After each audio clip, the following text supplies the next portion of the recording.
Pada waktu itu, hal kerajaan surga seumpama 10 gadis yang mengambil pelitanya dan pergi menyongsong mempelai laki-laki. 5 di antaranya bodoh dan 5 bijaksana. Gadis-gadis yang bodoh itu membawa pelitanya, tetapi tidak membawa minyak. Sedangkan gadis-gadis yang bijaksana itu membawa pelitanya dan juga minyak dalam buli-buli mereka. Tetapi karena mempelai itu lama tidak datang-datang juga, mengantuklah mereka semua lalu tertidur. Waktu tengah malam terdengarlah suara orang berseru, "Mempelai datang, songsonglah dia." Gadis-gadis itu pun bangun semuanya, lalu membereskan pelita mereka. Gadis-gadis yang bodoh berkata kepada gadis-gadis yang bijaksana, "Berikanlah kami sedikit dari minyakmu itu, sebab pelita kami hampir padam." Tetapi jawab gadis-gadis yang bijaksana itu, "Tidak, nanti tidak cukup untuk kami dan untuk kamu. Lebih baik kamu pergi kepada penjual minyak dan beli di situ." Akan tetapi, waktu mereka sedang pergi untuk membelinya, datanglah mempelai itu, dan mereka yang telah siap sedia masuk bersama-sama dengan dia ke ruang perjamuan kawin, lalu pintu ditutup. Kemudian datang juga gadis-gadis yang lain itu dan berkata, "Tuan, Tuan, bukakanlah kami pintu." Tetapi ia menjawab, "Aku berkata kepadamu, sesungguhnya aku tidak mengenal kamu. Karena itu berjaga-jagalah, sebab kamu tidak tahu akan hari maupun akan saatnya." Saudara-saudariku yang dikasihi Tuhan, untuk menjadi bahagia, manusia perlu hidup penuh bijak. Kebijaksanaan itu tidak identik dengan tingginya ilmu pengetahuan seseorang, sebab kebijaksanaan mengatasi ilmu pengetahuan. Ilmu pengetahuan dapat menghasilkan baik hal-hal yang jahat maupun hal-hal yang berguna bagi manusia.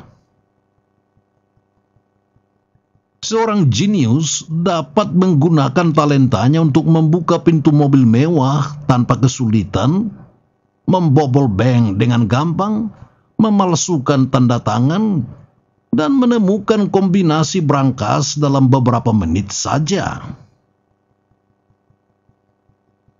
Sebaliknya, kebijaksanaan tidak pernah membawa manusia untuk melakukan kejahatan.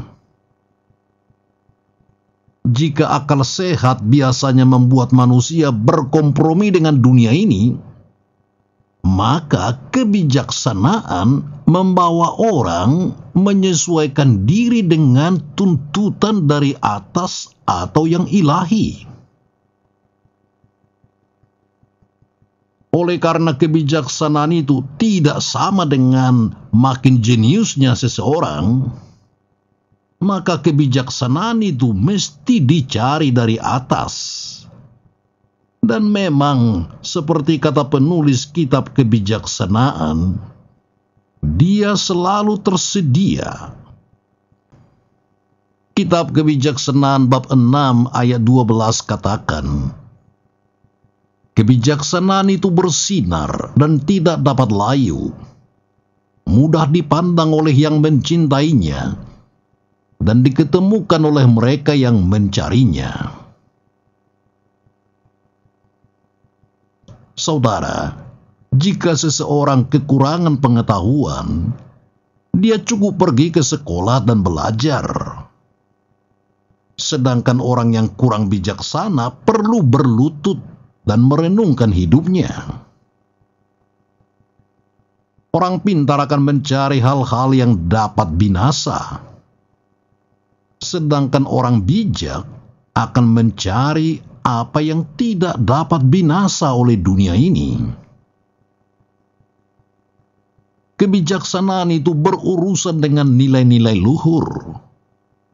Dan karena itu orang-orang bijak akan mengurus realita kehidupan ini sejauh berhubungan dengan hidup abadi. Dengan demikian, orang bijak perlu mampu memandang jauh ke depan.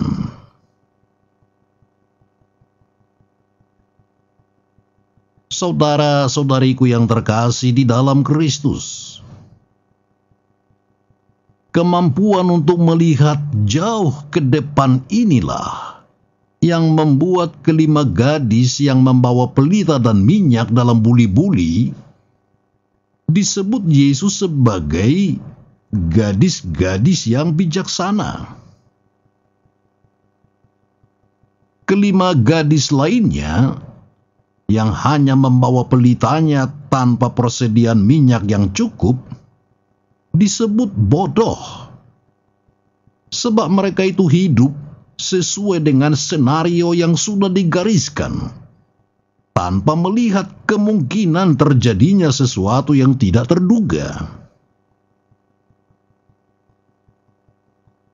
Kebijaksanaan kelima gadis yang membawa minyak yang cukup terletak pada kesiapsediaan mereka untuk menghadapi sesuatu yang terjadi di luar dugaan, seperti keterlambatan datangnya pengantin itu. Artinya, mereka senantiasa siap sedia menanti kapan datangnya sang pengantin. Dalam hal ini, mereka sama sekali tergantung kepada sang pengantin. Dan ketergantungan total inilah yang membuat mereka mendapatkan tiket masuk ke ruang perjamuan nikah.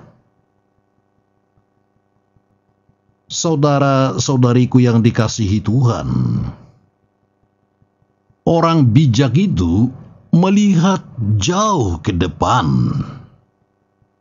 Dan jika tidak demikian, maka orang akan hidup terbelakang. Orang Kristen yang selalu memandang ke depan akan dapat menghindari banyak kejahatan dalam hidupnya. Manusia membutuhkan daya memandang jauh ke depan ini, sehingga mampu untuk menerima Tuhan bila pada waktunya Dia datang. Seorang Kristen yang selalu memandang jauh ke depan adalah orang yang reflektif. Dan seorang yang reflektif adalah seorang pendoa yang tidak membiarkan dirinya habis-habisan diseret oleh kegiatan dunia dan dijerat oleh akal sehat atau rasionalisme yang kaku. Seorang Kristen yang refleksif akan selalu bertanya, apakah aku masih memiliki cadangan minyak? Yakni perbuatan-perbuatan baik yang dapat menopang hidup imanku. Kelima gadis bijaksana itu berpikir dan berefleksi sebelum mereka pergi keluar menyongsong pengantin. Dan pengorbanan waktu yang sedikit itu ternyata membawa hasil yang membahagiakan. Karena dengan persediaan minyak yang cukup, mereka diperbolehkan ikut rombongan kehormatan sang mempelai. Pertimbangan dan refleksi yang mendalam tidak akan pernah membawa orang kepada kegagalan. Dan orang yang senantiasa mempertimbangkan segala sesuatu akan dapat tidur dengan tenang dan bangun menggapai sukses. Saudara-saudari yang dikasihi Tuhan, memandang jauh ke depan dan hidup reflektif itu adalah hidup doa. Seorang Kristen yang bijaksana adalah seorang pendoa ulung dan tidak pernah membiarkan hidupnya dikering kerontangkan oleh kesibukan dunia ini. Tidak juga membiarkan dirinya dikendalikan oleh pertimbangan akal sehat semata-mata. Orang yang senantiasa berdoa berarti dia berharap bahwa Tuhan itu suatu ketika akan mendengarkan doa-doanya. Namun yang paling mendasar ialah bahwa dia percaya Tuhan itu ada. Tuhan itu menentukan hidupnya. Dan karena itu dia tergantung sama sekali kepadanya. Kelima gadis yang bodoh itu, mungkin karena kesibukan keseharian mereka, tidak mampu lagi untuk mencari saat-saat teduh dalam hidup mereka. Tidak lagi mampu untuk sejenak bijak. Dan mereka hanya mampu membaca yang tertulis, apa yang biasa, yang umum. Tidak ada alternatif lain dalam hidup. Saudara-saudari yang dikasihi Tuhan kita Yesus Kristus, hidup penuh bijak tidak cukup dengan hanya percaya bahwa aku telah diundang Tuhan, bahwa aku telah dipermandikan, mendapat nama dan surat baptis, dan setiap hari Minggu ke gereja. Orang beriman tanpa perbuatan baik sama halnya dengan lampu tanpa minyak tanah. Maka hidup penuh penantian akan datangnya Tuhan berarti hidup dalam kesiapsediaan total. Totalitas ini berarti hidup doa yang subur. Dan hanya hidup yang disuburkan dengan doalah, maka orang dapat berbuat baik. Hidup selalu memandang ke depan. Dan hidup reflektif inilah hidup bijak. Seperti yang diperankan oleh kelima gadis bijaksana itu. Dan mereka disebut bijak karena secara total tergantung kepada Tuhan dan tidak pada dunia, pada akal sehat dan rasionalisme manusia. God bless you. Saudara-saudariku yang dikasihi Tuhan, untuk menjadi bahagia, manusia perlu hidup penuh bijak. Kebijaksanaan itu tidak identik dengan tingginya ilmu pengetahuan seseorang, sebab kebijaksanaan mengatasi ilmu pengetahuan. Ilmu pengetahuan dapat menghasilkan baik hal-hal yang jahat maupun hal-hal yang berguna bagi manusia.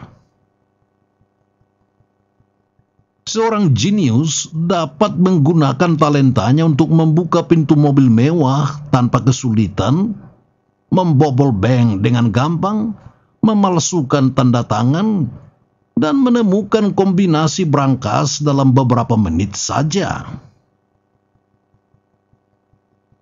Sebaliknya, kebijaksanaan tidak pernah membawa manusia untuk melakukan kejahatan. Jika akal sehat biasanya membuat manusia berkompromi dengan dunia ini, maka kebijaksanaan membawa orang menyesuaikan diri dengan tuntutan dari atas atau yang ilahi. Oleh karena kebijaksanaan itu tidak sama dengan makin jeniusnya seseorang, maka kebijaksanaan itu mesti dicari dari atas. Dan memang seperti kata penulis kitab kebijaksanaan, dia selalu tersedia.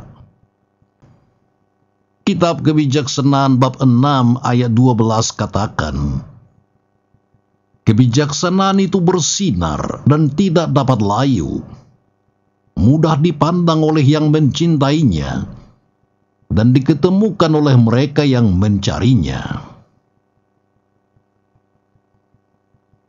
Saudara, jika seseorang kekurangan pengetahuan, dia cukup pergi ke sekolah dan belajar. Sedangkan orang yang kurang bijaksana perlu berlutut dan merenungkan hidupnya. Orang pintar akan mencari hal-hal yang dapat binasa, sedangkan orang bijak akan mencari apa yang tidak dapat binasa oleh dunia ini. Kebijaksanaan itu berurusan dengan nilai-nilai luhur, dan karena itu orang-orang bijak akan mengurus realita kehidupan ini sejauh berhubungan dengan hidup abadi.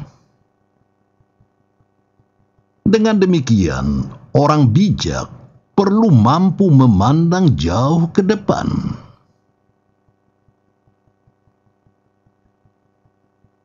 Saudara-saudariku yang terkasih di dalam Kristus,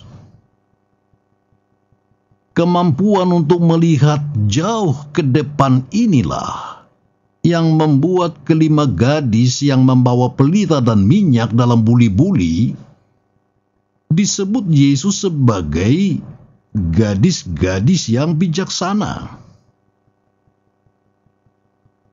Kelima gadis lainnya yang hanya membawa pelitanya tanpa persediaan minyak yang cukup disebut bodoh, sebab mereka itu hidup sesuai dengan senario yang sudah digariskan, tanpa melihat kemungkinan terjadinya sesuatu yang tidak terduga.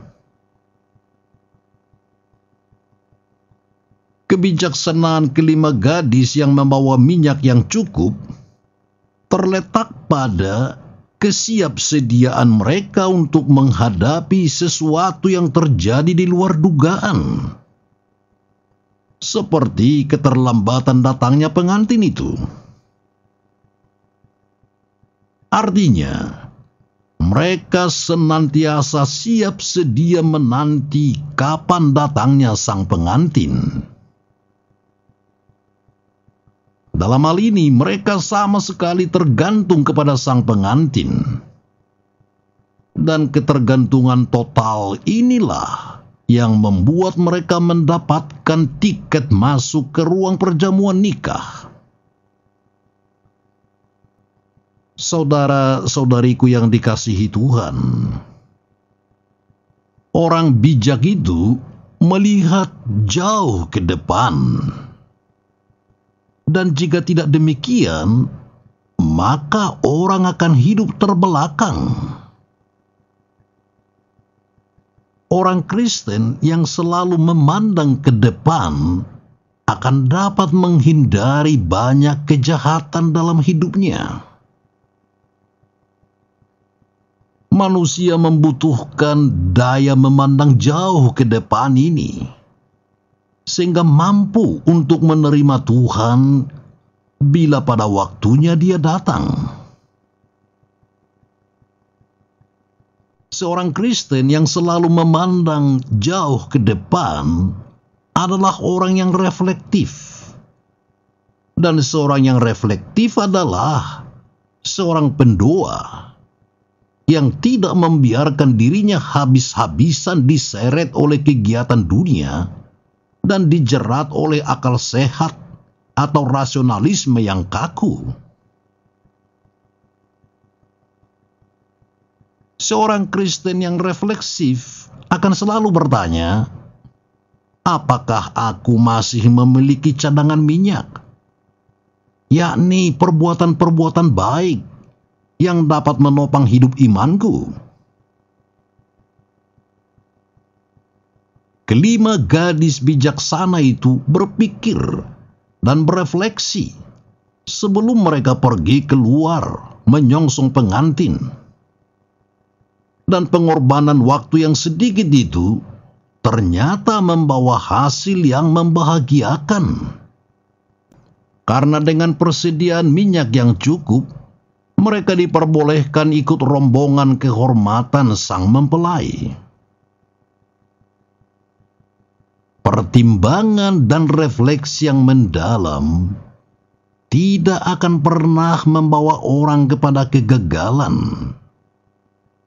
Dan orang yang senantiasa mempertimbangkan segala sesuatu akan dapat tidur dengan tenang dan bangun menggapai sukses.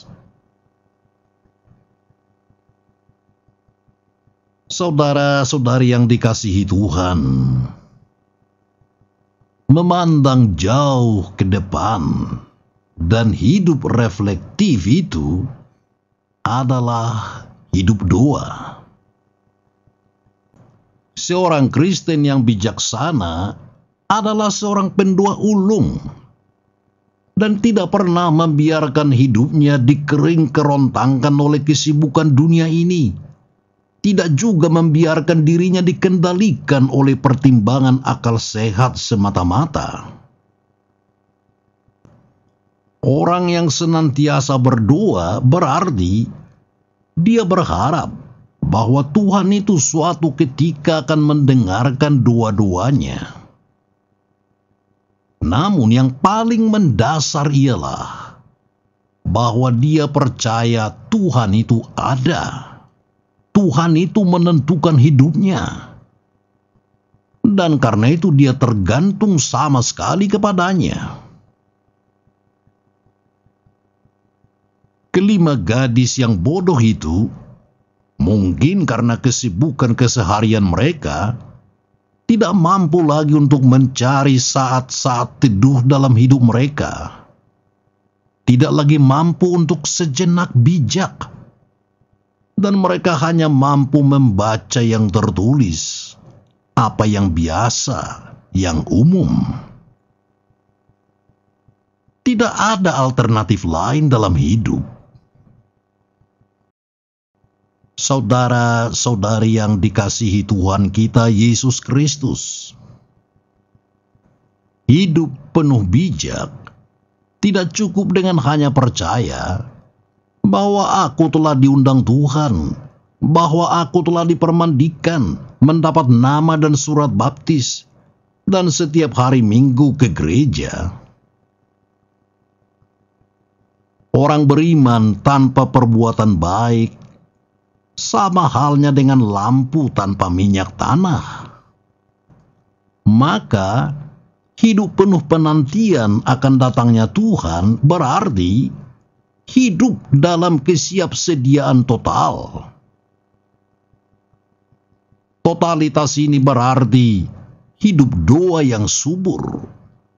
Dan hanya hidup yang disuburkan dengan doalah, maka orang dapat berbuat baik. Hidup selalu memandang ke depan. Dan hidup reflektif inilah hidup bijak. Seperti yang diperankan oleh kelima gadis bijaksana itu. Dan mereka disebut bijak karena secara total tergantung kepada Tuhan. Dan tidak pada dunia, pada akal sehat dan rasionalisme manusia. God bless you.